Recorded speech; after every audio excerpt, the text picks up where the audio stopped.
record. Welcome back to Muscular Dystrophy Warrior. Just like the last video and every video, a moment of silence for all the fallen warriors who sadly have lost the battle to muscular dystrophy. Sending prayers to all those families who have lost someone with muscular dystrophy. Today's interview is extremely personal to me. This isn't just a guest. This is my best friend, my brother, Victor Guerra. We've known each other since middle school, and now I get to sit here with him as he celebrates a huge milestone. He's officially an author. Victor lives with SMA Type 2, and today we're talking about life, friendship, disability, and what it means to keep pushing forward. Bro, thank you for being here today. I know we had some kind of issues right now. Maybe we're not gonna do it, maybe not, but luckily we're here. Happy to have you here. Yeah, appreciate it, brother. Appreciate it. It's pretty cool that we're like finally getting to this. We're finally Yes, we've been talking about this for several you audience. The audience watching it, we've been planning this, but for one reason or another, nothing has been done. yeah. My schedule, your schedule, you being sick sometimes, or I'm being sick. Yeah, every time it's like for some weird reason, every time we planned on For like years, it like like this isn't yeah, just one time, it's not just this year, it's been always. yeah, we literally talked about doing this for like a long minute and then we finally Before like I got to even, it. yeah, before even I made a better channel.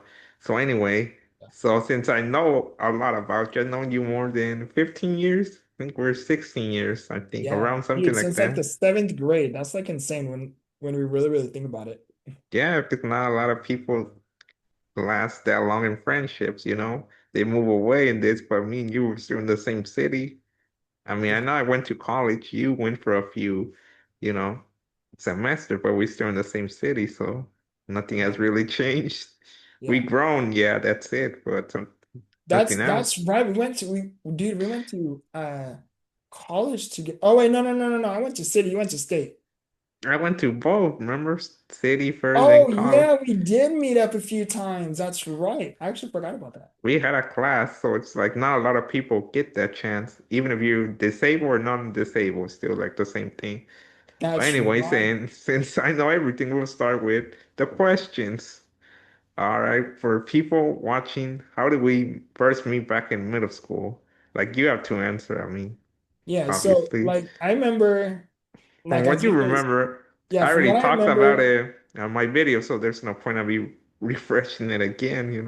Yeah, that was like a really cool surreal moment too, because like a little quick backstory is like I was on home studies. I went to ordinary school, ordinary classes for all the way from preschool all the way up to fifth grade. And then my sixth, oh no, fourth grade.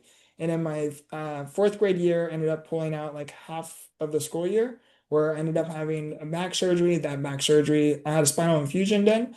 And then that spinal infusion wasn't entirely a success, so it turned into I needed a spinal debridement. I had caught a very severe back infection, which, long story short, I needed a spinal debridement where it caused me to be in and out of the hospital literally Monday through Friday for 2.5 months. And that was like a interesting moment. So where I'm going with this is I was on home studies for 2 years for my fifth and sixth grade year. So my seventh grade year, I am going back into because it was a long recovery process. So my seventh grade year was my first time going back into school and doing that. So of course I'm very nervous. I don't know anybody. I'm at a completely new junior high school and doing that. Obviously, 2 years, it's like not being around people, like it can be hard. Yeah, the only people I'm around is just family, which is great. Don't get me wrong, but when Yeah, you're but it's going to still a not school, this. No, I get it. Like for me right now, it's like, yeah, I'm used to seeing people, family. I'm like, when I see different people, it's like it brings back memory. Like, oh, feels like I'm back at school, you yeah. know? Exactly. And then so I remember like that. So seventh grade year, I'm very nervous and of course, and I don't know anybody. I don't know a single soul. So I'm nervous. I Right. don't know True, anybody. And true. then I see and then come across Alfonso. And I've always been like a social individual. It's just the Yeah, way. for those that don't know Victor, his sense of humor has helped him a lot. Oh yeah, my sense of humor. Like I am a firm believer in laughter is the best medicine. So when I came Yes, so across Mm-hmm. Fonzo, he was very shy and he wasn't very talkative much, and Yes, I have shared a little bit of the video why I think we never really talked about it. Think I made a video for March talking about that. yeah, A little bit more deeper, stuff that probably I never really felt like talking about it or never felt like understood, I think that was like way for me to hide all that stuff, feeling that I wouldn't fit, because I was yeah, walking like that before I met you. I was walking, then I went from walking to wheelchair. So I was kind of like, how am I supposed to fit in now? You always been in a wheelchair, so always it was been. it was different. Like we had two different experiences. Like mine, like me being in a wheelchair was like my normal, Yeah, So for me, like the everybody thought, transition from oh, like yeah. walking to being in a chair, like Yeah, that's yeah, because everybody's like, oh, they will see me the same, oh, he fell because this and that. Oh, he just not, he's fine. There's nothing wrong with it. Now that they see the wheelchair, it's like, okay, he's in a wheelchair. yeah. Now, If for I someone, say, that's actually a great point. So, for like the audience listening and who really isn't too familiar with maybe your other videos and they're coming across this one, like give them a quick backstory about what it is we're talking about here. yeah, I was talking about before the summer before I met Victor in middle school. I was walking. I walked all the way until 11 or 12 years old. And the summer I wasn't able to get up from bed. And I already knew that was going to happen since doctor have explained, but they just gave us a timeline. It wasn't an accurate one. It's 11 or 12. But I've been reading about that somehow we're walking until 15. So it's like it's just a timeline doctors, think, they just assume, it's not like they know everything. They just from what they study, from what they seen from patients. Yeah, So that's why it's like for me, Victor's like always been using a wheelchair. For me, it was like first time using the wheelchair full time. So yeah, that's why I was like, yeah. it It felt was like a it little was different. different. Yeah, But because you wheelchair. did know, like if I remember correctly, like you did know, like you like that time was coming, right? Yeah, they already always told us, like, I've put that in my presentation that I might do in my local university in my video. I already knew. Yeah, So it was kind of, I already know, like, everything that's gonna happen future. Even right now, I know how things will look like. yeah, But, it's what doctors say, yeah. It's not what I It's say, but Yeah, that's actually, let's actually like talk about that because I love the topic in this. I didn't even know about the topic or anything, so but I love the topic for this about what's for the conversation. I think that's actually a good point to bring up is living with a progressive disability and we the individuals who live with a progressive disability like Alfonso here has Duchenne muscular dystrophy. I have spinal muscular atrophy. which, fun fact, supposedly it's like the cousin of muscular dystrophy. Yeah. SMA supposedly considered basically similar things, but differences as well. Yeah. Like they're both a neuromuscular condition, but it's very You're in different. a different category. We can Yeah. call it I like calling it category because we have SMA, Yeah. muscular And, dystrophy, and so like go on. where I was going with this is our disabilities are similar but yet different, but yet they're the one thing that we have in common is progressive. Progressive meaning Okay. as time goes on, it slowly Gets starts to worse. worsen. Yeah, it Yeah. gets worse over time.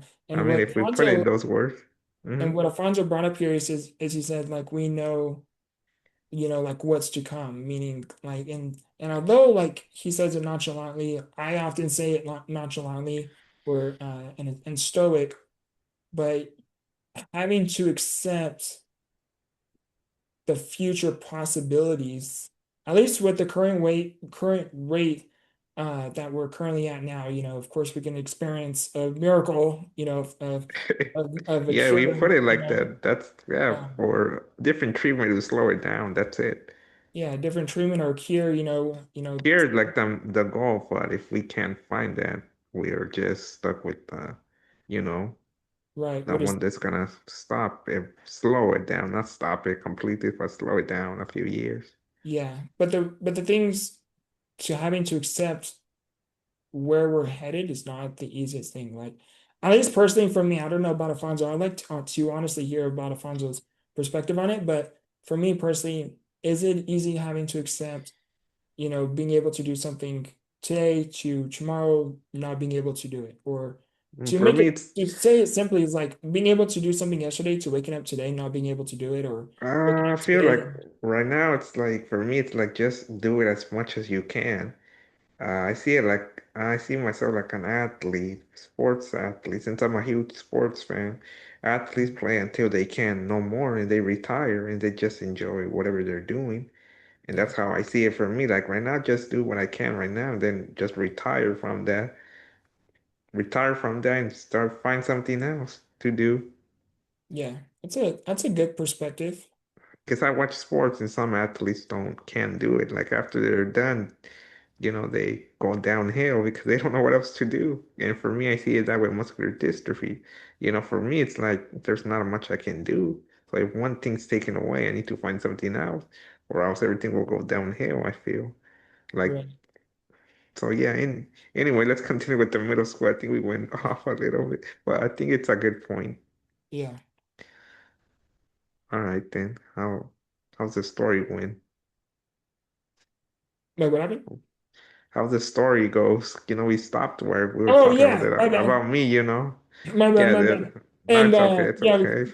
kind of drifted off topic a little bit, but I thought that was just a good point I want to highlight. No, But yeah, yeah, yeah, yeah, it so was a good point. so then seventh grade, of course I don't know a single soul. Then I see Alfonso and he's very shy. He really, of course I didn't know his story at the time, but he was very Yeah, shy. He just kept to himself. I didn't know anybody, so I'm very nervous. And again, I don't know anybody. I've been away from school for 2 years. And then I come across Alfonso, we're heading out to recess, and I go up to Alfonso, and I'm just looking around like, being you, yeah, like what can I do, And then I see right, Alfonso, being he's you. by himself, I'm by myself, and I just go up to him, and I'm like, hey, bro, do you want to race? And then he was like, yeah. And then ever since then, that those few words turned It feel into like a Fast and the lifelong friendship. Furious. Yeah. That was like when I think that was our conversation started with that stuff, I think. Oh yeah, All with right, like, do you like Fast and Furious, huh? yeah, I like the first one. Since I was 5, I've been watching that Yeah. movie. So, I mean, every time it's on, I still watch it. I know everything, like what's gonna happen, but it's still nice to watch it, rewatch stuff. Yeah. I think that's Uh, actually how it started. Do you like Fast and Furious? And then I was like, do you want to race? And then ever since then, we that just was, and stuck during with that it. time, was only one movie out there, one or two, I think that's it. Yeah. Not like 1,000. If you know what I mean, like a lot of them. Yeah. I think now there's like 10 10, going on 10, 10. 11. I seen it all the way up to 9. Yeah. 10, no. All right, question two. When you think about our friendship, what's one moment that really stands out to you? Like from any period, not just middle school, like any time Well, period. there's like many. So I like mean, just let's go obviously the one. way how like our friendship started, like that'll always Yeah. be a highlight. And then, me and Alfonso would always mess around, and I like to try to get Alfonso out of his comfort zone a lot, Which it and it helped. I can't say it helped now. Look where I'm at right now. You two. yeah. I know. See, like, that's actually a good point. Like, seeing Alfonso's transformation first off, like, when I say shy, I'm talking about like shy. He was a kid Yeah. in the corner kind of thing. Yeah, yeah, yeah, Yeah. yeah. Yes, that's why Kobe resigns with me because Kobe was isolated Yeah. due to his race, and I was doing it for my disability. So Yeah. when he started talking about that, it hit me. I'm like, I think that was the words, what he was saying. That was me. That Yeah. were the right words, not quiet. It was more isolation. Yeah. But for him, basketball was his way out. For me, it was staying quiet my way out. Yeah. And I So never heard you say that. I never heard that perspective. no, I didn't. But to Yeah, see, it got me thinking a few years ago because that interview's been 2016 mhm, when we were still. I think we were, oh no, 2017 or 2018. So that's why. yeah. Yeah, but that stands with me, where I'm at, trying to make my channel grow, contact people, creators and stuff. Yeah, see, like this transition is like, or transformation is like phenomenal to me. Yeah, like And personal state, like I want people to go to my store. It's not like, oh, I'm scared to, I'm more worried about not having a lot of people. I want like the full. students, I don't know where they do those interviews. When they have a guest speaker, honestly, I don't know Yeah. if there's a stage. Because for me, I haven't seen no stage there. I don't So know I if don't it know would be where. like stage or maybe like in a Yeah, so classroom. I would assume it would be like some form of no, class. I'm like classroom. I've been into the classroom. No, it's not a good idea. Not because I don't want to talk in a class, 'cause it's like so small. Yeah. They And I've only have never like, been to Fresno State, so I'm not familiar with the layout. yeah, so that's why I'm like Yeah. seeing that transformation Yeah. like we're talking about. So yeah, I think that stands out. I mean, we have a lot of them, but I think that one's like the main one Yeah. because Or we've maybe the gym or I don't stadium. know. Gym, I've never been there, but now I'm not nervous. I'm more worried about, there's just a few people. But if it's a lot, for me, it's like, Mhm. will feel like great, that my story is impactful. People want to hear my story, not like, oh, it's just another person in a wheelchair talking. Yeah. But I Not mean, more too, work. but the way I would perceive it is, I mean, because I never done keynote speaking. I mean, I spoke in front of people, but I never Yeah, spoke in college front of helped me people. a lot. Like I did presentation, so I kind of have an idea how presentation should look like, how long it can take. So Yeah. that's college, even though I didn't graduate from state, I have that knowledge, Yeah. how long to make it, how to put my words together. Yeah. So it I helped me. think like what I would focus on is I know he said like you would want as many people as possible because obviously the more people, the bigger the impact, the more of the impact. Yeah. I mean, back But then I probably regardless of like like less people, whether but now. regardless of Mhm. whether like say 5 people show up, 10 people show up, 20 people, 50 people, 100 people show up, right? Like True. the main purpose is whoever shows up is to speak in a way that your message can be perceived, where these individuals are then like, hey, they start to share your name on their social medias, or they know someone who can maybe reach out and say, hey, I really like this guy's story. I would like for him to speak at my event too. And you True, start true. to build up that momentum. It becomes like a Connections. snowball effect and networking Yeah, kind of thing as connection. well. Good for right now. Everybody who I knew like graduated, so it's like none of them are like anywhere like someone I can be like, oh, can you help me out? Because it's more like their career is not involved in journalism. If it Yeah, was, then I'll probably be like, hey, can you help? Can you somehow help me out? Like here in my channel, I'll show you like what I've been doing. So yeah, there's evidence, not pushy. I'm not that type of person. Oh, you have to do it because I'm a you. No, no. Can you just check my channel? If it interests you, good. If it doesn't, I totally understand. yeah. And that's a good point too, is like, someone can, your message can just reach an individual is like, hey, like a journalism or, hey, I would like him to Yeah. be on a radio or Even the on media radio, I or honestly whatever. I did reach to the radios station, but I haven't heard back. So I'm like, yeah, I think I need to make more content, put my name out there a little bit more.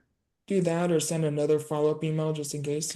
I have, nothing. So, I'm not staying still. Like back then, like you were saying that I didn't wasn't that talkative, and I'm not staying still. I'm Yeah, just trying not to be pushy. Now it's like being cautious. You don't want to be pushy. yeah. I mean, And doesn't me take you. and I understand your viewpoint too. I mean, I have like a Grant Cardone mentality. I've always been very persistent. I would like keep saying, of course, I'll be mindful of, No, like you I'm know, persistent. For me, like I'll take a break, but it's not over. yeah, For me, that mentality is for me, like I might take a break, but don't think that it's over. It's yeah, just a break. Once you unexpectedly, I might email you. For me, it's like I'll take a break, but brainstorm how can I reach him. yeah, It's not the end of the story. For me, like if you argue with me, it's not the end of the story either.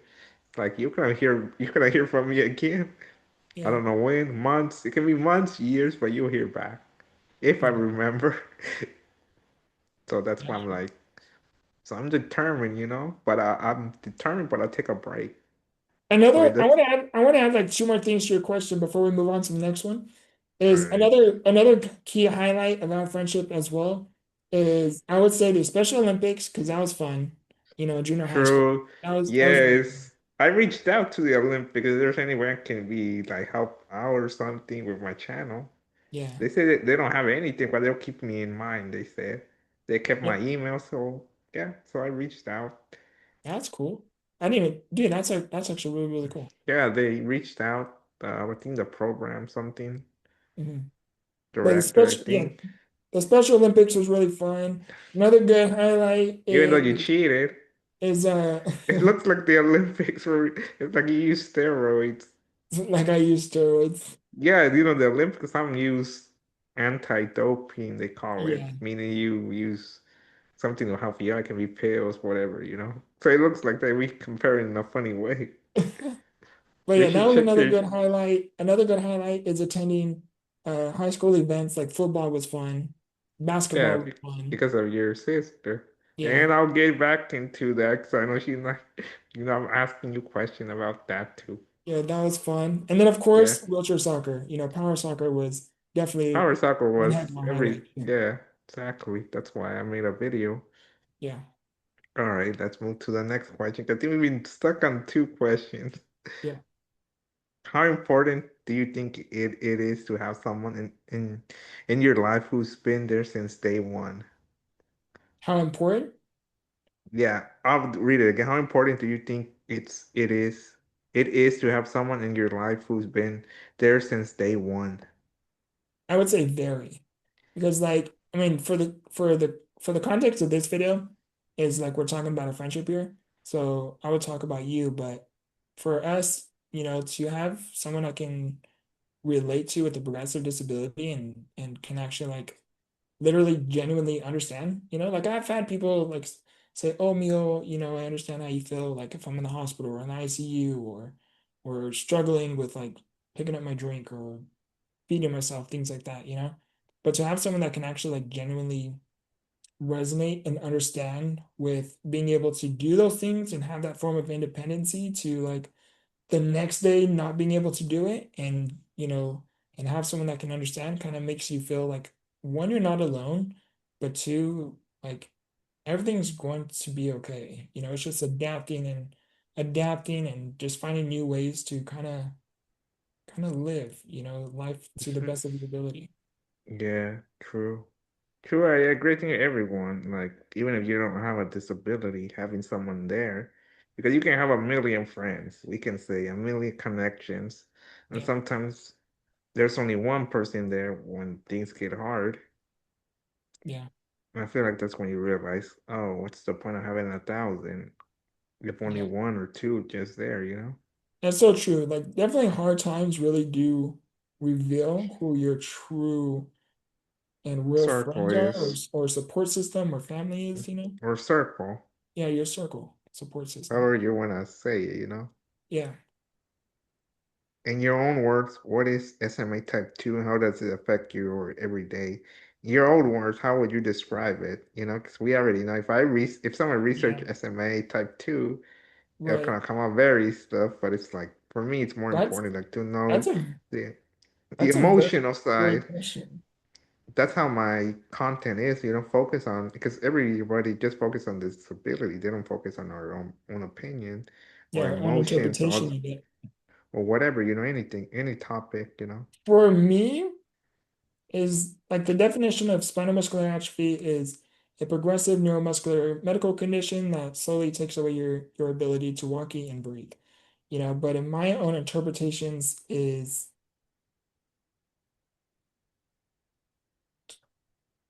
yeah, you know what? I would go off the reference of my book is turning trials into triumph, meaning, Okay. having a progressive disability, it's a trial, right? Meaning, you're going to struggle, you're going to go through some adversity, you're going to experience some form of severity of your medical diagnosis, right?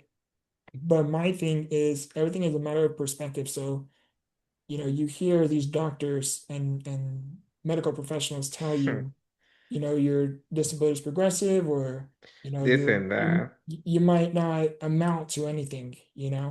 I've had many people look at me in that way, but Yeah, true, if true, you true. if you believe if you believe the adversity, if you focus on more of the negative and the progressiveness of your disability, right, you're going to limit your ability of what you can do. And if you can switch your mindset, it's easier said than done. I'm talking from personal experience. But Hmm. if you can switch your mindset to still focus on the good and still develop an optimistic mentality that although yes, my disability is progressive and I am very well aware of it, I'm not ignoring, the facts of what lies ahead, right? But I can adjust and choose my attitude for where I am. I can adjust my sails to where I'm headed. And that's where I believe you can triumph your story, where you can go against the odds and turn what should be your most vulnerable and strongest adversity that you may ever face within your life because of what your disability brings, you can always triumph and become the victor within your own story. Yeah, true, true. Okay, okay. I like that perspective. I like that perspective. All right, next question. Growing up, what were some challenges people didn't see behind the scenes? I know you have a huge support system, but I don't know. Yeah. This question's like, you have anything to add to this question, or we go to your I, siblings? I would say If you don't have a lot to say, I you would can say the just keep it progress short, you know? yeah, I would say I mean I kind of briefly just talked about it on the last one, but I would say, Okay. the progressiveness of your disability and some people may not quite understand what actually really does go on with what it's like, Mm-hmm. living with a progressive disability and really what goes in.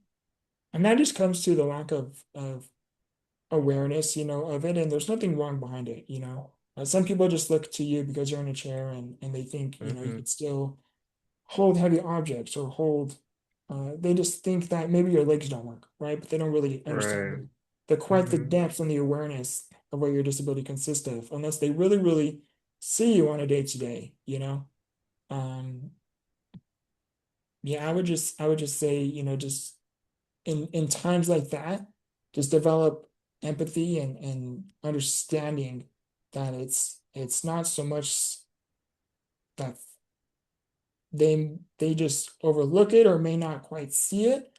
It's just so much of the lack of awareness and the understanding of what your disability really consists of. And that's where you find empathy, compassion, and humility. Yeah, that's the point of my content, everything you said. Because for me, it's awareness. So I think feel like people sometimes, if you better understand that you have know what to say now. But I Yeah, know there'll be a few people, very little percentage that will never. You can explain whatever to them, and they'll still be the same opinion. You know, yeah, I feel like that's in everything, not just disability. yeah. There's But another important. All right, go ahead. really quick, I want to touch on that really quick though. Is fortunately for me is I did experience both sides of the spectrum. But I did too also experience, family and friends where they're like, hey, do you need help with like picking up your drink or do you need help with maybe like serving your food or whatever, Okay, Usually my okay. mom and my sister or my Or aunt, would Ru help or out your with that. brother. My brother would is a little bit different, but usually Oh, my okay, my mother and my sibling would do that. My brother okay. too, every once in a great while, but usually it was like the woman, you know. Yeah, I never seen him honestly.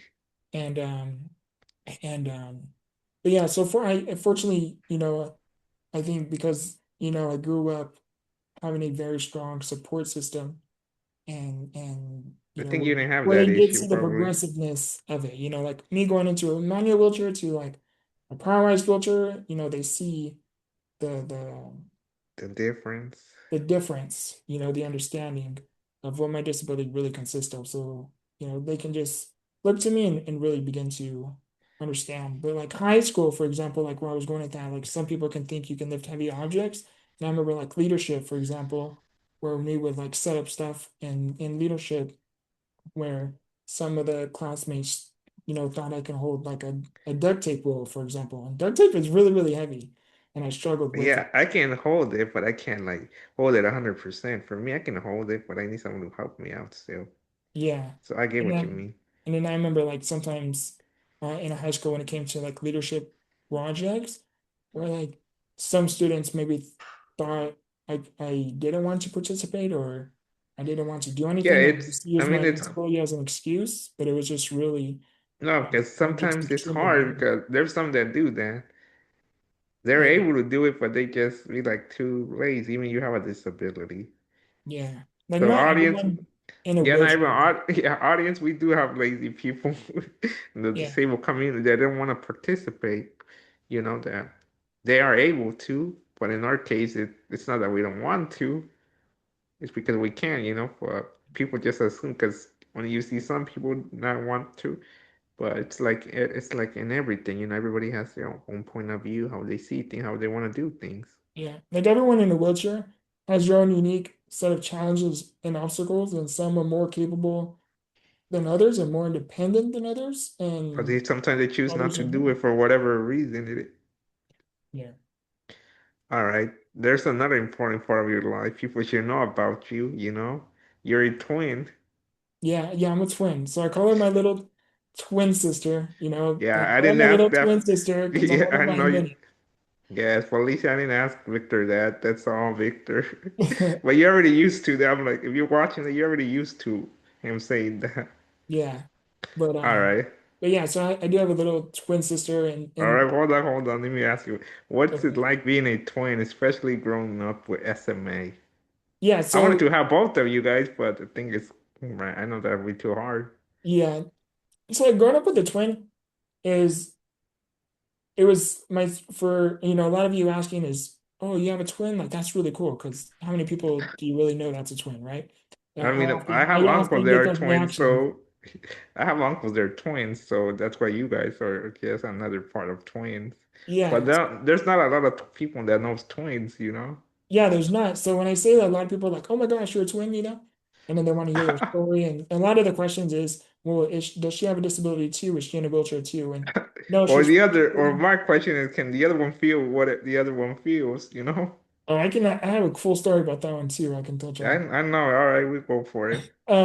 Yeah, But we yeah, can go for it right now. so what it's like having a twin is for my mother's point of view is we're infants and my mother was able to compare what my twin sister was able to do and what I wasn't. So for example, I was still crawling and my twin sister was beginning to try to stand, to then go from standing to walking to running.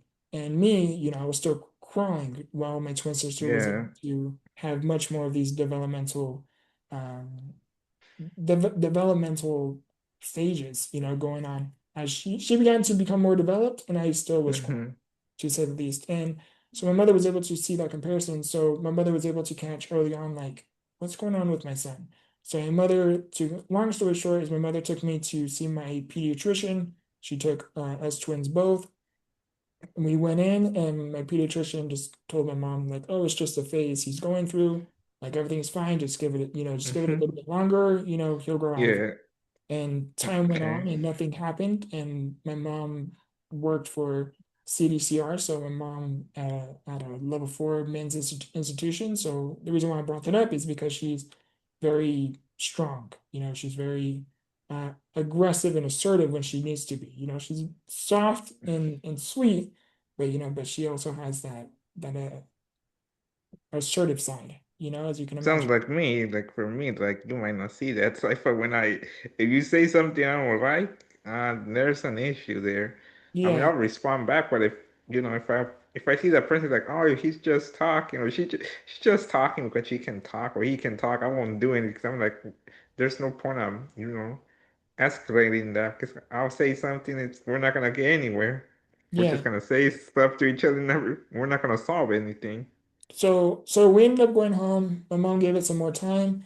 We went back. My mom made another appointment with her pediatrician. Pediatrician said the same thing, and that's when my mom was like, okay, she started to advocate for me and become a little bit more sort of like, no, we need to start running tests. And my mom, was persistent and adamant, like, no, we need to start running tests. To cut everything short, they ran test after test after test, where eventually everything was coming back negative, where eventually they ended up doing a muscle biopsy at the age of 2.5 years old. And that muscle biopsy is when they diagnosed me with spinal muscular atrophy And that's type 2. basically the start of the journey. So that was the whole start of the journey.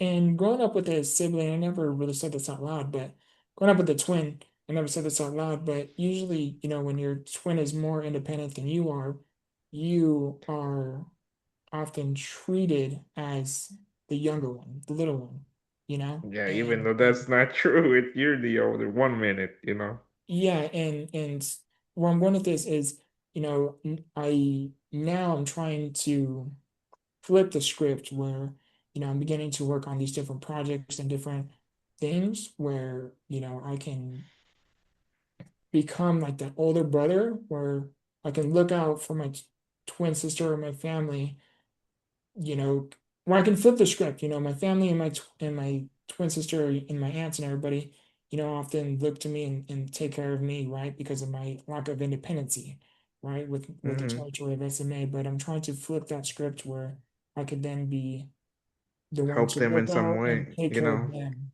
Yeah. No, I get what you mean. For me, like it's a little different, but for me, there's a lot of people that that I would take care of, family and friends like you guys, or Yeah, anybody, you know, like you were saying family. For me, it's like I have a list of people that if I get successful, I yeah, know everybody needs, you know, where I need to help them out so they can be mhm, successful. yeah. So I And get what you and mean. it's so true. Like you just know like who needs What help and where they need help, you know? Yeah, I see a lot of my friends who are my age. I'm like, yeah, they need help finding something they like. But I feel like with me, I can help them put them there. You don't, because I know what they want to do, but it's like they're not trying. But maybe if I help them out with something, they'll try now. Yeah. All right, your twin sister Felicia, what role has she played in your life? And you can share the story you were gonna share. The question I asked you, do you Like the feel role, like that's a great question too. And like for me, it's just a sibling. Like I know like from an sibling? She's outside gonna point of say view, you see like you may see a wheelchair and then you and see a her, girl and just see a brother and sister, right? But like the a thing I can twin. really yeah, the thing I can really say is it's like she never treated me for having this for having she never treated me any different as she I would mean, I know that, you as know, any other sibling, you like know, she I does. seen that. Come on, I seen you. I known you guys for years. I know her well, so Yeah, that's why I know. we're just ordinary siblings, I just so happen to Yeah, there's nothing be special in a to it. wheelchair, And be a twin. yeah, and be a twin. That's it. Nothing special. You know how some people probably be, oh, it has to be something special. Yeah. Like nothing else. It's just a normal bond. Yeah, it's just an ordinary bond, we fought like cats and dogs when we were little, but You still at the do end right of the day, now. we loved each other immensely. Yeah, I And know that because and now you she gets to mess see it. around too much. That's even though she kicked you out of the bed. I know that Oh story. yeah, that's funny. Hey, I had to bring Okay, it up for Alicia. Sorry about. okay, he I know. brought I it know up. she's. I wasn't going to bring it up, so if she sees this, that this I'm putting this Yeah, on it's you. me. Like, no, you don't have to The put anything on me. You know, my channel's obviously she saw it was me. You know, it's an interesting story. You know, that's a no, that's a funny story. I and didn't she's even know that. watching. No, if she's watching this, it's like she doesn't know that me and my cousin were like that. I broke my foot because of my cousin. So You it kind broke your of feels, foot? yeah, like remember, years ago before I met you guys. Dang, I didn't know that. That's why I'm like, if she gets, I'm like, if she's seen this, like me and my cousin would do that, like mess around, like you guys. Yeah, Yeah, we did get a fight once in a while, but now yeah, it's like different, you know, we are very close. yeah. So anyway, continue with your story. Yeah, so like me and my Yeah, sister, yes, I actually the brought it room out. that actually the room I'm in is actually where it all happened, which is funny. So like literally where I'm positioned right now, there was actually a bed here, years ago. And like I can't remember entirely everything, but me and my sister were on the bed. I think we're watching movies or whatever, and I think we're like play fighting or I don't know what was going on. But she ended Yeah, up like so that's kicking me off the bed. And right in front of me is we had like a bed here where I'm at, which is where my mom slept. And then there was a bunk bed, in front of us where, there was a bunk bed. So my sister would sleep on the top and I would sleep on the bottom. And we were on my mom's bed and we're watching TV or playing around. I can't remember exactly what, but she ended up kicking me off the bed. She swears she didn't, but this is at least what I can recall. if she kicked me off the bed or I fell off the bed, whatever, and the way I fell is my arm landed right on the bordering of their bunk beds, and I broke my arm. And I didn't know I broke it. Okay. And this at the time, my mom was at work. My mom didn't get off until 10 o'clock, at 10 o'clock at night, but she got home like around 11 because of the drive distance and everything. So when we went to this, and Emma was watching us, and I'm crying for a little bit, and then I was fine. So for me, is I didn't have a manual wheelchair at the time, or maybe I did, but I just loved scooting myself around on the floor. So I would always scoot myself, around the house, and that's just my way of getting around. And I remember I was just holding my left arm on my lap and I was just scooting myself around. I stopped crying and I was fine. My grandma checked me out and I was okay. I was just crying, because I just injured myself or hurt myself, but I was like fine. And we didn't think anything of it, anything more of it. So then my mom comes home from work and I'm scooting around and my mom picks me up, and when she picks me up, that's when I just start crying. And then so when I started crying, that's when my grandma told her like, "Oh, he fell off the bed and hit his arm, but this and that." But he was like, I was fine. Like I was literally went for like several hours, like completely unfazed by any form of pain. Yeah, And yeah, then until my okay. mom picked me up, and then I think when my arm went straight from the being picked up and the gravity, you know, and my arm falls down. So then my mom took me to the hospital.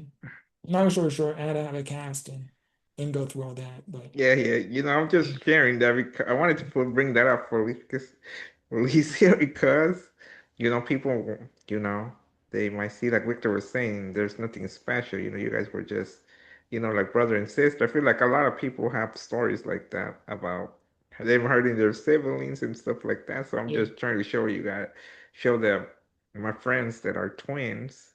yeah, They live a normal. ordinary Yeah, kid, yeah, that's why I brought it. If she says something, that's why I brought it. Nothing. Yeah, because she'll understand because like some people, they hear twins, it's like it's something special, yeah. which I know it's not. A You guys was special moment, like we you kind of brought it up earlier, is something special too, is which I thought was like really, really cool. It's like one of the yeah, yeah, highlights yeah. of us Sure, being sure. Go twins bring, is bring it up. we were, was it me? No. Yeah, it was me. I don't know Oh no, it I was my don't think I know sister. the. I don't think I know the story. So I No, mean, it I was me. can. It All was right, anyhow. cool. So me and my sister I was up at night and I just couldn't sleep and I was just crying. I'm little. I'm probably like 7 years old around there. Wait, I think I know this. And Didn't she get and you out? what happened? No, no, nothing. I thought, doesn't she get you out or something like No, that? this was when I had an earache. So anyhow, or the Oh, I earache know this started. one. Yeah, yeah, go ahead. I So remember anyhow, that. I'm up at night, I'm crying and complaining about my ear hurts and everything. So my mom's giving me ear Mm-hmm. drops and everything, to Yeah, help me feel better. So she makes an sure. appointment with the doctor to kind of check it out and just make sure like everything, there's nothing more to it. Well, my sister was fine, and my mom ends up taking us both because, well, we're twins and just in case. So we go to the pediatrician, the doctor checks out both of my ears, and I turned out with my left and right ear completely fine. Checked my sister's ear, and it turns out that my sister's ear actually had two full-blown ear infections, but my sister didn't feel anything, and I was the one feeling all of the pain. It was weird. It was crazy. But that's like Yeah. one of our special twin moments. How would you describe your bond with Felicia? I know you already mentioned a special moment, but how is your Yeah. bond, for people that don't know you guys? I mean, I know you guys, so that's why I know most of the story. Yeah. But people I that think don't know you guys, I'd say it's very unique. It's very special. Of it's course, we have our moments where, no, it especially is like special. especially as we're getting older, like she has a kid now, so I'm an uncle, and Yeah. we live in two different areas. Two So different states, not two yeah, areas for. two different states, and seeing the impact of my mom having to be here and not so much. over there because of our circumstances are just extremely different. No, I Definitely get that. is not Mm-hmm. a Yeah. easy Very weight to pleasant. bear, Mm-hmm. on both of Mm-hmm. our Sure. ends, Yeah. Um, Yeah, I but totally yeah, get what you guys mean. our bond is pretty special. Yeah, I mean, And I I'll hope it say like, always stays like that. yeah, I hope it is. You guys are, special to me, both of you guys.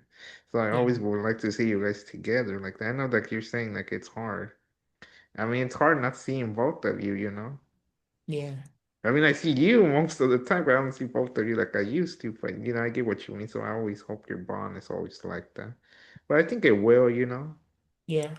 I know it has its moments, but were the moments growing up when where being a twin was difficult or emotional, especially seeing different paths? I think you answered that question right now. Because Mhm. saying like, oh, she lives in a different state than you do.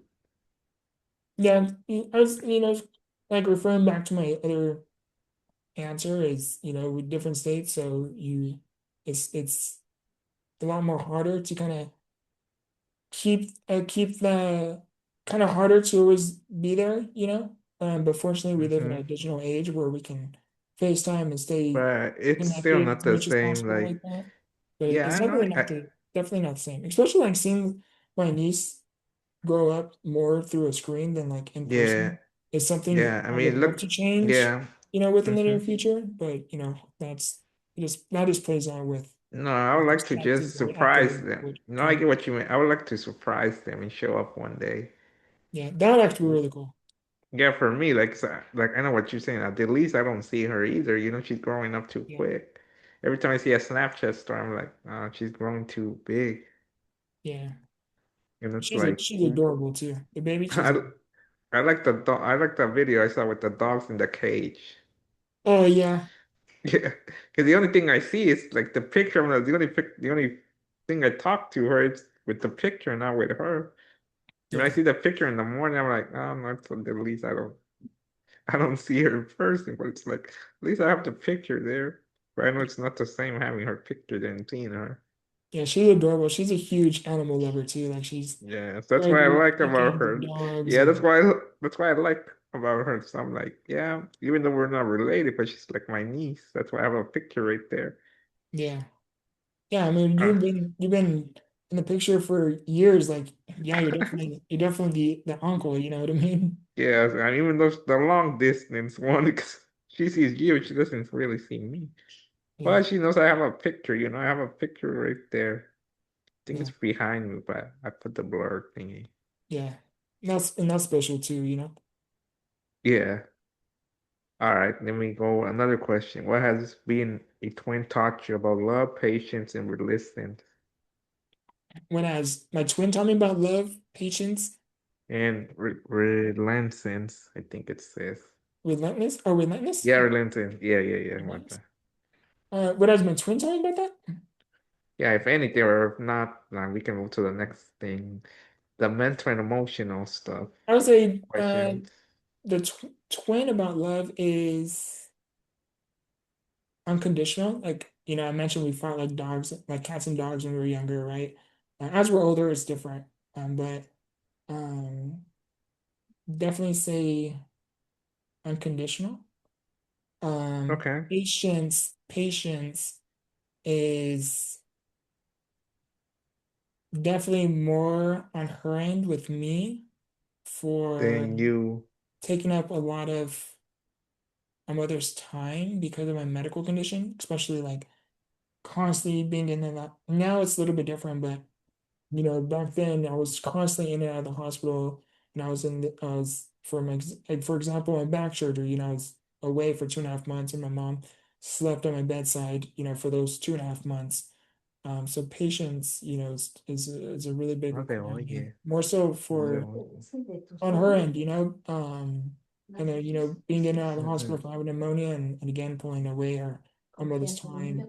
It's now that I'm older, I have a different perspective, and I can see the immense impact it has. And I know I'm saying this nonchalantly a little bit, but deep down, it's a very big burden to shoulder, and bear through. Um, but patience, and my sake is, patience to develop the empathy and the understanding of, like the impact uh, my disability has had, on our overall relationship, not just for my sake, but on mom's and my brother's relationships as well, and things like that. Relentless, I don't know how I can answer that one. I mean, if there's nothing there, then we can go to the next one. Yeah, How has living with SMA affected you mentally and emotionally over the years?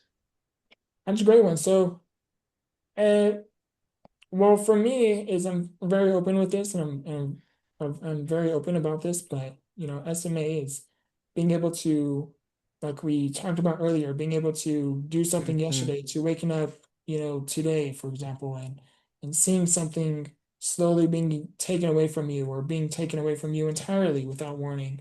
It's not the easiest thing to bear through and shoulder, and having to accept, and it's so much easier said than done, but living with aggressive disability, there's so much that play a factor, with against having something, you're constantly losing something, whether it's your mobility, your independence, a loved one. Like there's literally always something being taken away from you.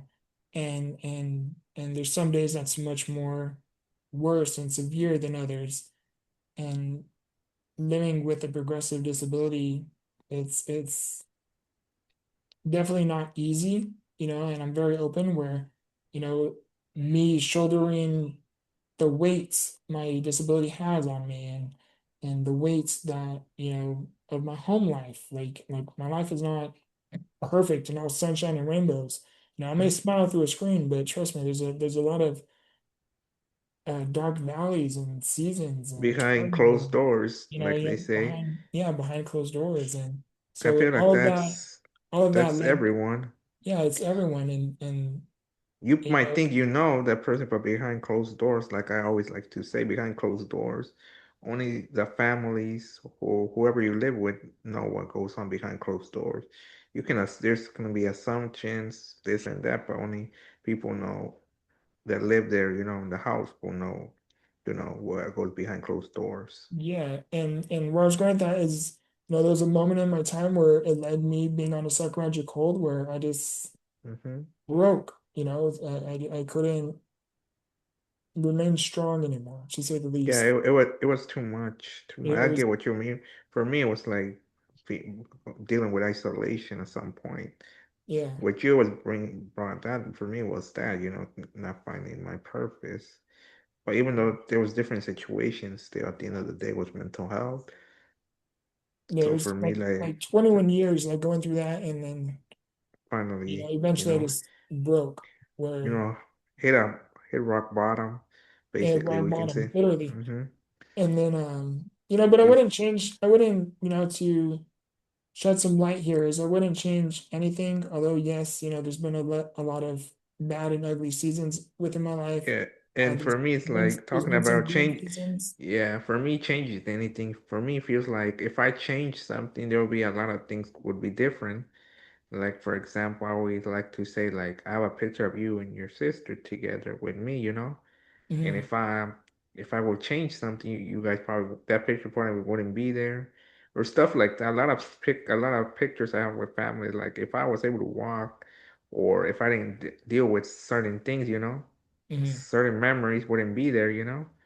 A lot Right. of objects that I have like from trips I've taken, they wouldn't be there. So that's why I'm like always like that's why I wouldn't change it. If you change something for me, it feels like there'll be a lot of things that would never have happened. I wouldn't met you guys Yeah. or cross paths with anybody. I wouldn't found YouTube. So like Mhm. that's why what you were saying, like you wouldn't change anything. Yeah, I wouldn't change anything. Like the way I see life, and I kind of brought this up recently, Mm-hmm. is life, we are given puzzle pieces, okay? And it is our job to move forward and do our best to endure and persevere. And for Mm-hmm. me, I'm very spiritual, so, and hold on to endure the most severe storms of our life. But it is, in life, we're given these series of puzzle pieces, and it is our job to begin to do our best to take it one step at a time, where we begin to build this puzzle piece, which in the end we call life, meaning every single piece that is there, every single thing that happens, both the good, the bad, and the ugly, all serves a purpose, it all serves a meaning, and at the end of the A day, reason. everything happens for a reason. I agree with that. Like everything happens to put you in the right place at the end of the day. Yeah. Like for me, like going to school, mental health put me here, put me on Mhm. this channel. Right. Do you So want to like talk about that in this episode no, where, I already have like that already planned. So no, it is okay, focus on you. okay, Because I'm you. I don't want you to, I don't want my guest, future guest, be like, oh, it's always focused on him. I always like to add something to the conversation if I'm able to, okay. you know. So yeah, it's fine. Were the moments where you felt discouraged or questioned yourself? I know it was like what you were talking about when you were hospitalized. Did you Yeah, question anything during that time? absolutely. You know, I you know, question re everything.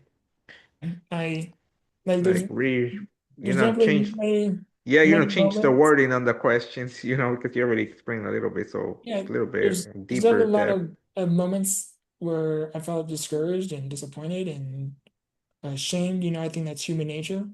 Um, and and there's definitely many moments, I felt discouraged with me collapsing the way that I did, from a psychological experience, for example, me being an entrepreneur and testing out businesses and failure after failure after failure. There's so many failures that happened behind the scenes and that really, really went on that literally nobody knows about. But I have failed immensely with every single thing I have ever touched. And my book is by far arguably the most greatest vulnerabilist project I have ever worked on. And this isn't just me trying to promote my book or anything, but it's me, like I had to go through feeling discouraged and disappointed and Up, ashamed up and downs, like yeah, I like for calling who I it, once was, or how certain things where I was unfolded, going. and how certain things just kind of fell through, but every single piece, like I mentioned earlier, everything happens for a reason. And how I mentioned this puzzle piece is every single thing, served a purpose, but it was only up to me to develop the courage and the faith and the empathy, the grace, the compassion, the accountability. Accountability is a really big one there because I had to take accountability for my own actions and for what I was doing and what it was I was not doing. But every single thing led me up to this moment. Like, I have several YouTube channels, I have a website, I have my own book. Like everything just serves its purpose. Purpose. You know, What helped you keep going during those hard moments? How how do you I got keep out going? of? No, what helped you keep going during those hard moments? What helped Definitely, you out? definitely prayer. I never really share this with anyone, but I'm not religious, I'm more spiritual. Um, Spiritual, believe in the faith. yeah, I'm very spiritual. So me is I pray 3 times a day, fun fact. Um, and I just really seriously hold on to faith. Like when I say keep God first, I literally go to God first. Like when I began my book journey, for example, I prayed through a lot. When I was under a psychiatric hold experience, you know, I went to prayer before I went to Mm-hmm. people. And it's just because I needed to one, develop my connection with something much higher than me. And I'm a firm believer that prayer changes things, and because it definitely changed my life. No, I would 100% agree with it. Prayer does help. I know there's a lot of people, even if you tell them that they don't believe it, even if they have to see it to believe it. But for me, like, it moved mountains, like I like to say. hmm It Like moved like if you're mountains, feeling moved weak, seas. if you're feeling weak, pray for strength. If you're feeling your world is Or in chaos, whatever, pray pray for for peace. anything. If you're You'll feel feeling like some kind of vibe, or spiritual vibe, yeah, not like, there's definitely some form of transformational experience Yeah. that takes So place. And only until so you really begin to take your faith journey seriously, you can only hmm really understand. No, yeah, I 100% know what you're talking about, you know, and stuff. So that's why I brought that up a little bit more. All right, let's talk about you becoming an author. Yeah, this has been Hold on, uh, let me ask you, when did the idea of writing a book first came to your mind? I know it's been years, huh? yeah, so that's a great one. So after my psychological experience, fun fact is to cut everything short because it's a very, very long story, but Yeah, you know, we after have my other psychological questions. experience, I'm on antidepressants, and this is January 2020. And I I just turned remember. 21, and this is when everything unfolded. But during this experience, a really, really good friend of mine reached out to me, and he heard what I was going through, and he talked to me on the phone, and he was like, "Hey, bud," he was like, "I heard what you're going through. How are you holding up?" It was just a heart-to-heart conversation. He opened up about certain things from his past that I won't share publicly, but Yeah, it's I fine. You know, like whatever you want to share, you know. we were able to resonate on a immense deeper level. And as we are talking, he was like, hey, buddy, he was like, I know you build websites and you do this and that. He was like, why don't you turn this negative experience into a positive? And that turned into me, it's like an hour conversation, hour and a half conversation. Hmm. And he inspired me to create victortheinspiration.com, which later then, that night after we got off the phone, that night I was just thinking, and I was like, that's a great one. He was like, why don't you turn this negative experience into a positive where you can spread 5150 awareness, which is California code for essentially saying you lost touch of reality. You're on a psychiatric hold. And Hmm. so that night I just began brainstorming and thinking. I was like, think bigger, like what can I do here? So then I started thinking about sharing my story, not just specifically focusing on 5150 because I felt like I would have run out of ideas eventually at one point. So then I started just documenting my story. And fun fact, the reason how this all coordinates with me becoming an author is I actually attempted to write a book sharing my story in 2020, and I failed miserably. I didn't like how it turned out. So then, Hmm. I just began doing these blog posts and documenting my story and what it was I was going through and what it was I was doing to kind of overcome it and get through it. So then that's how all of that happened. But then, later I never attempted to write a book again or write a book at least for a while at that time. I just focused on YouTube at the time. So Okay. then in December 2024, this random thought just occurred in my mind. Like, hey, why don't you think about writing a book? I Yeah, know me and that's. you, I don't want Hmm. to share your stuff, but I know me and you had some certain conversations. So I think that inspired me, quite a bit. Uh-huh. Yeah, And and that was gonna be question. The next question, what inspire you to actually sit down and start writing? So I think it's a good time to answer yeah, this question. You're already answering it, so continue. yeah. I didn't mean to interrupt. So no, you're okay. So then December 24, the thought occurred like, why don't you write a book? Like try it again. Hmm. So it was like in the back of my mind, but I really didn't entertain that thought too much. I was working on YouTube and other things at the time, so it was like in the back burner to say. And then in January 2000, so now the new year happens. That was January 2025, and me and mom are watching this movie called Misery. And Is there? if I you don't never think I seen seen that. it, have No, you I seen don't it? see. No. Well, you got to check it out. It's a very good movie with Kathy Bates, I believe her name Okay. is. Okay, I'll check Great, it great out when I movie. get a chance. So me and mom are watching this movie, and as we're watching this movie, the main character it's Kathy Bates, and it's another guy. I can't remember his name, but anyhow, Okay. he's an author in the movie. Well, he's on the Hmm. phone talking to his literary agent, and he's on the phone and he Okay. mentions the words in particular literary agent. And when he says literary agent, and I was like, that's when the full light bulb came to my mind, and I was like, okay, back of the thought of me writing a book, that's when it began to really come to the forefront of my mind. It was like, hey, you need to look into what a literary agent is. So then I looked into a literary agent. I was up that night for several hours, and I started looking up a literary agent, looking up who can I contact, and doing all these different things. Long story short, is I started sending out my my name and sending out my book idea to all these different publication companies, Right. and I That's how did, you should do it, you know? To yeah, see so options, to see who takes and who doesn't, you know? I started doing that. And one of the main questions was like, is your book fully ready to be published? I said yes. Was it? Absolutely not. But I just felt like it would move me up to the top of the the The to the top list, of the pack, or the what's the word the for it? bunch. We can say Or the bunch, bunch. top of the bunch. That's where my mentality was. It was like, are you fully ready to be published? Yep, 100% ready to go. So that's what I did. And I was like, worst case scenarios would be, oh, I made a mistake or whatever.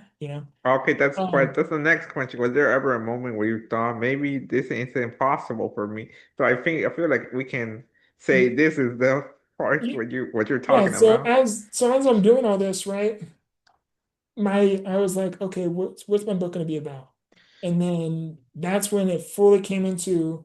So then I was like, okay, you know what? I think I'm gonna just do my quotes. I was selling an ebook at the time of my digital quotes, and it was only like 500 quotes.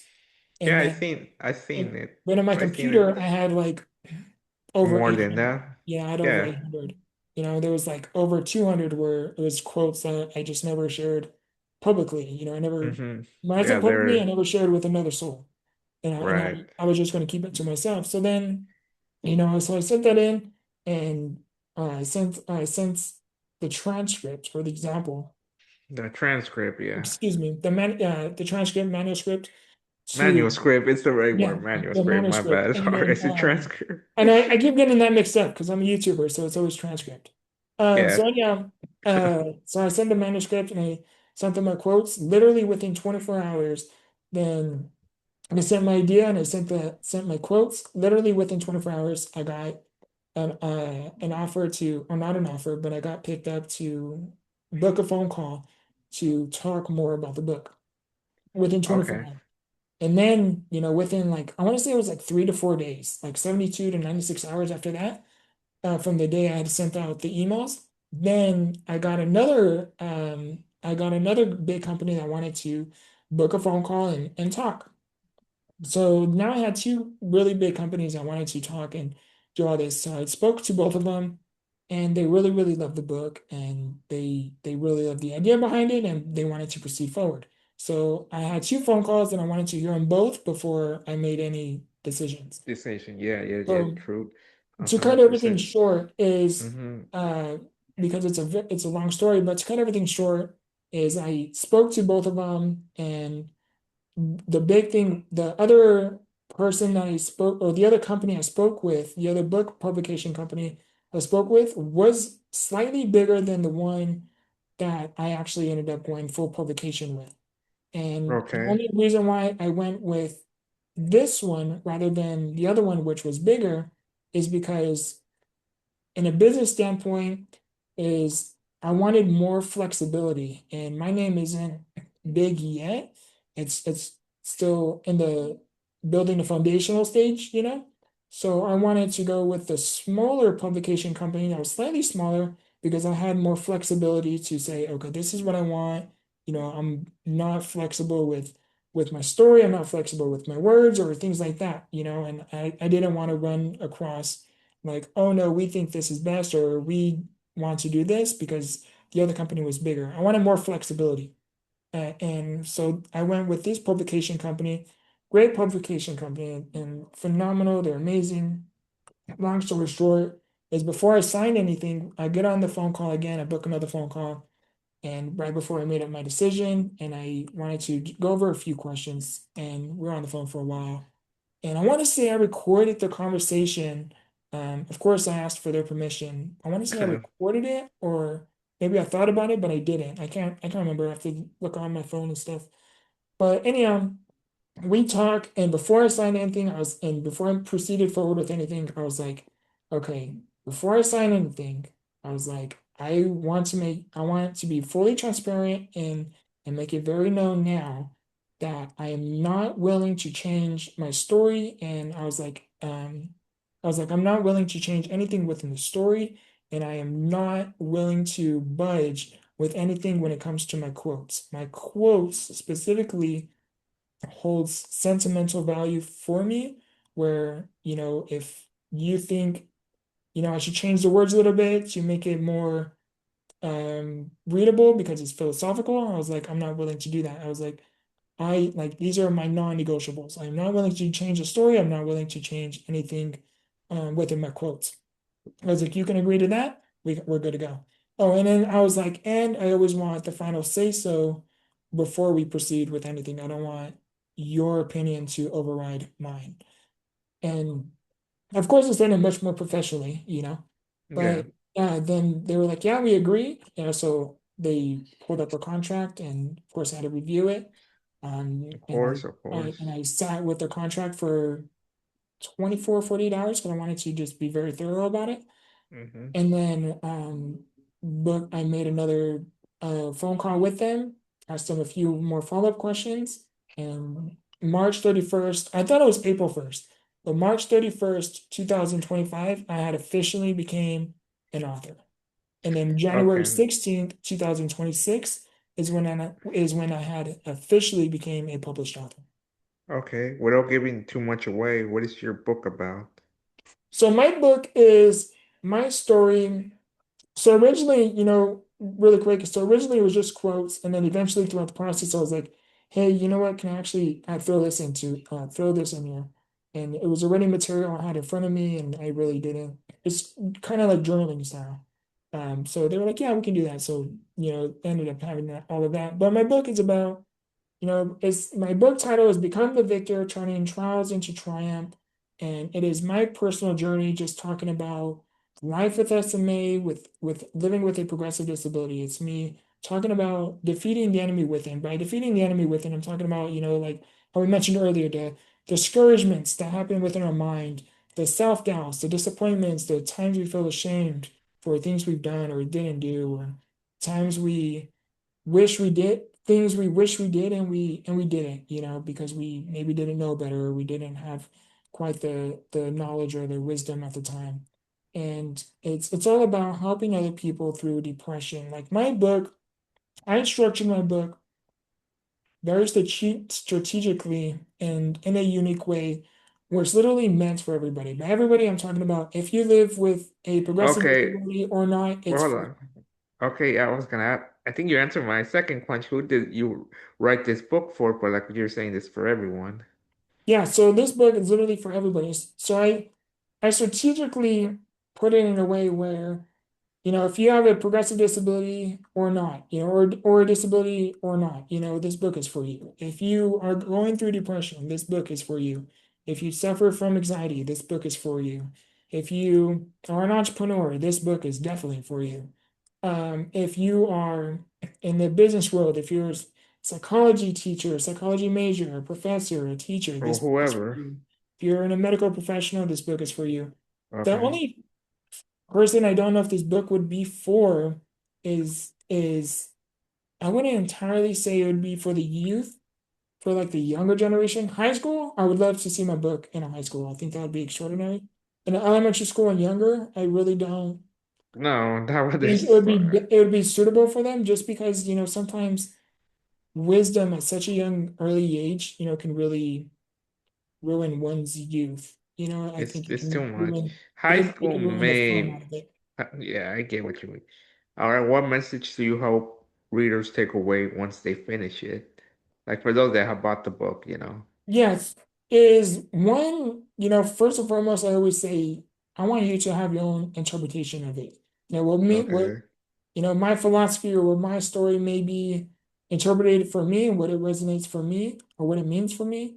I want you to have your own interpretation for what something means for you. So, for example, if I talk about, for if I talk about, like forgive yourself for what you didn't know, for you know now, which is one of my philosophical quotes. And what it means for me, I don't want the same interpretation for you, because I feel like I want you to be able to reflect off of your own story and have your own meaning and interpretation. And I think that's where like the beauty and the artistry and the impact really can come to fruition and transpire from it. Okay, how important has support from family, friends, and community been in your journey? Definitely a huge impact. In the book, for the book process, nobody knew about it. Don't like, I kept it very private and hush hush. And the only reason why I did that, not because I didn't trust anybody, but it's just because as I was still, I mean, this is a whole new experience for me. So it was everything was new to me. You know, I didn't want certain people to fill up my head with doubt, like, oh, I hope you know what you're doing, or, you know, is this really a good, legitimate publication company, or, you know, or what's your royalties going to be like, or Too many questions. too many questions, you know, and you know, I'm still going through the process, and I wanted to avoid that. So, and especially because when I did extensive research and diligence before I proceeded forward with anything. And and I didn't want to go through that. So I kept that book process private. But you know, back to your question with family and friends support system, is I think it's huge, you know, like my supports I definitely wouldn't be here if it wasn't for family and friends. You know, I'm very, very fortunate to live the life that I live, you know, and have the support system that I have. There's definitely a lot of seasons, you know, on all spectrums, with the good, the bad, and the ugly. But I can definitely say, you know, if it wasn't for my support system, more so when I underwent a psychological cold experience, you know, like I remember the people that really showed up for me at the most vulnerable and darkest time of my life, and they stuck with me despite how ugly that experience was, you know, and they offered wisdom, guidance, and tendering, nurturing care that I am forever grateful for. There's, you know, a cousin of mine who I talk and I mentioned in my YouTube videos where, you know, he's like a guardian angel of mine because if it wasn't for him, I really don't know if I would have been able to get off the mental health medication I was on. Not that there's anything wrong with it. It's just, you know, I only lost self-control once and then, you know, now I'm living a new permanent um, life experience or life decision where, you know, I'm on these medications for forever. So I was very fortunate for him. A cousin literally drove from out of town like several hours just to show up for me in a very profound way. I'm very, very grateful for him.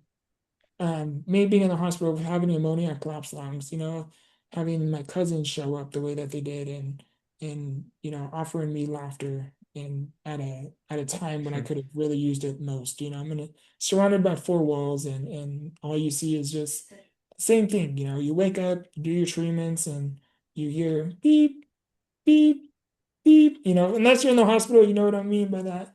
But No, yeah, you know, true, you hear true. machines The going off and you nurses know, coming in and out. That's it. nurses in and out and TV, doing that's it. But sometimes see, you need yeah, real connection, not just a freaking TV. yeah. So, you know, having family and friendship, you know, I definitely do remember who was there, who wasn't, and Okay. who couldn't be there Who's because of their job or whatever. or But whatever, you know, I'm but very grateful for they found a way to reach out anyway. yeah. All right. What would you say to someone with a disability who feels like they're doing everything alone? I would say that the chances of you really thinking you're alone is probably much slimmer than you think. Um, Meaning sometimes we often our minds can play tricks on us, you know, especially when we're going through a very turbulent negative season with our life. And you know, it can make us feel like nobody cares. It can make us feel like nobody really is there, or no, or it really makes you, it can play tricks on you where it makes you think and believe that you're alone. Okay. And a lot of the times I think that could be further from the truth. I think sometimes we just really have to kind of develop the awareness to really look around and see what's actually available. Like, do you have a roof over your head? Who supports it? You know, do you have, are you starving? Do you have food in your stomach? Who provided it? and when you really begin to look at things in a much deeper view, then you really start to see you're not alone. People really do care for you. And and if you're navigating a journey, like for example, I'm an entrepreneur, so I'm doing this entrepreneurial thing. I never had anybody that I can really go to for guidance or wisdom or anything. I didn't have that. So for a very, very long time. And when you navigate this entrepreneurial journey, it's a very, very, very lone lone journey, a very, very lone it's a lonely process. But if you can seek individuals that are along similar paths as you or doing the same thing you are doing, then it kind of makes you less alone. And even if you can't get in contact with these individuals, like just watching their YouTube videos or watching their social media content and know that they're legitimate too, because there's a lot of fakes out there, but um or people who portray to be someone that they're really not. But if you can really find individuals who really are genuine and find these individuals on like YouTube or social media, which is what I did, it makes you feel less alone. For starters, for example, I studied and watched Steve Harvey on YouTube a lot. I watched other entrepreneurs. In the beginning of e-commerce, in the beginning of my entrepreneurial journey, I was in e-commerce, so I was into drop shipping and things like that. So I found I found other individuals who were doing what I was doing, but they were just far more successful than what I was doing, and I started to, kind of, although I didn't really have much contact with them, I was able to know I wasn't alone because somebody else was doing what it was I was doing. Okay, what message do you want to share with others living with disability who feel underestimated or overlooked?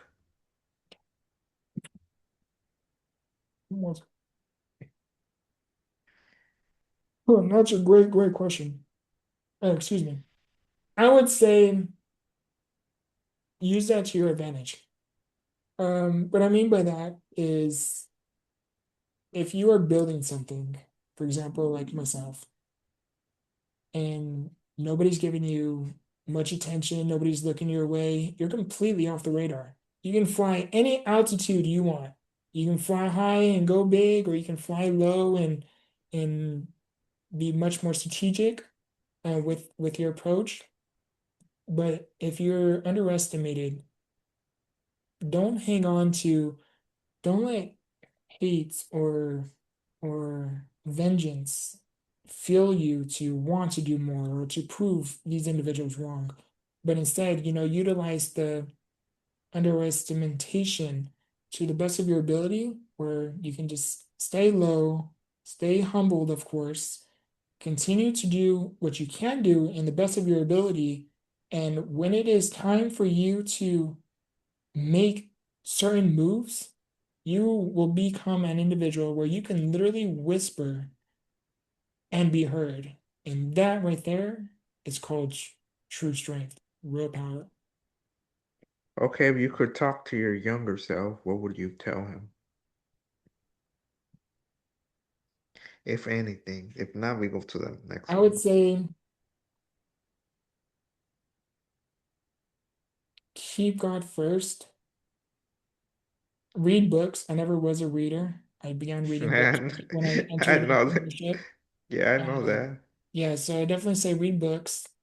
But in reality, everything led me up here. So I would just say like my one of my personal favorite philosophies is you may not understand it now, but one day you will. Meaning, you're Hmm. going to go through adversities, you're going to go through hardships, you're going to go through immense pain. I mean both physically and metaphorically.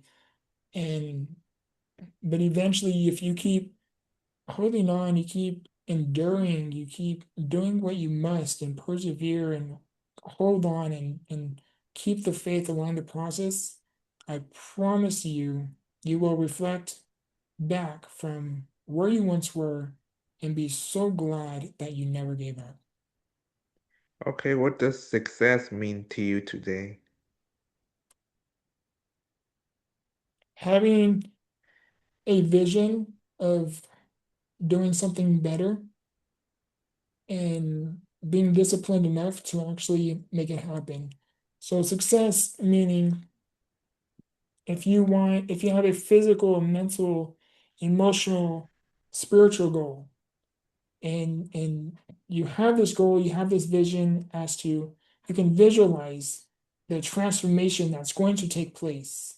You develop the discipline, you develop the you put in the hard work that it is going to take to get there. To me, that's called success. Success to me isn't measured by money or status. It is measured by one's own ability to turn their own disciplinary actions into something where they can genuinely be proud of. Okay, before the final question, before we wrap this up, Okay. what's next for you? Writing, life, or personal goals? Like any of those ones? Right now, there's I have a vision of where it is I want to end up, but right now, the two of my main goals I'd really, really like to accomplish this year, 2026, is become a number one New York Times bestselling author. That would be Okay. extraordinary in my eyes. That wouldn't Mm-hmm. only change my life, but it would definitely change my mother's life, which is something I'm really, really striving for. Mm-hmm. And then eventually it would have a domino effect would affect my family's life as well in a positive, positive, massive way. But so that's one goal. The other goal is to really begin my keynote speaking career, speaking on stages, sharing my story, sharing my wisdom, tips, and tools and advice, and become a figure. Maybe like Tony Robbins and Steve Harvey, and do things at that magnitude of a scale. To me, would be extraordinary. Like I am not doing this for the glory. I'm literally doing this because if I have had many, many, many, many people that know of my story, and then many, many people that would just come across me in public and they would just see me and they would just tell me, like, you're an inspiration to me because of what you've been through, what you've gone through, and you still like show up with a smile. And if I can impact these individuals that with where I am now, I can only imagine the individuals I can impact and the lives I can be part of when I have much more of a bigger audience. Okay. All right then. Well, well, thank you, bro, again for being here, being my third guest on my channel. I appreciate it a lot. Yeah, appreciate the honor's all mine, brother. All right then. Where can people find you, bro? Like your So social medias, books, all yeah, that stuff. so I'm everywhere. So you can simply Google me, Victor the Inspiration, You're social everywhere. medias, my book. You can, if you're interested in my book, you can simply, it's only available online. I'm currently in the works trying to get it into physical stores, but that's a process. But you can find my book online at Barnes and Nobles or Amazon's website and simply type in Victor the Inspiration, and you will find my book, Become the Victor, turning trials into triumph. And again, I'm not being biased here, but because I wrote it, I genuinely just believe, if I had this book prior to me being on a psychiatric hold, it would have saved me the pain, the disappointment, the shameless. It would have definitely made a profound impact um, with my life. So if I had something like that available, which is why I created it. All right. If this interview meant something to you, please like, comment, and share. Support Victor, support his book, and support voices in the disabled community. And like always, you guys, you know how I finish it. MD Warrior out. Until next time.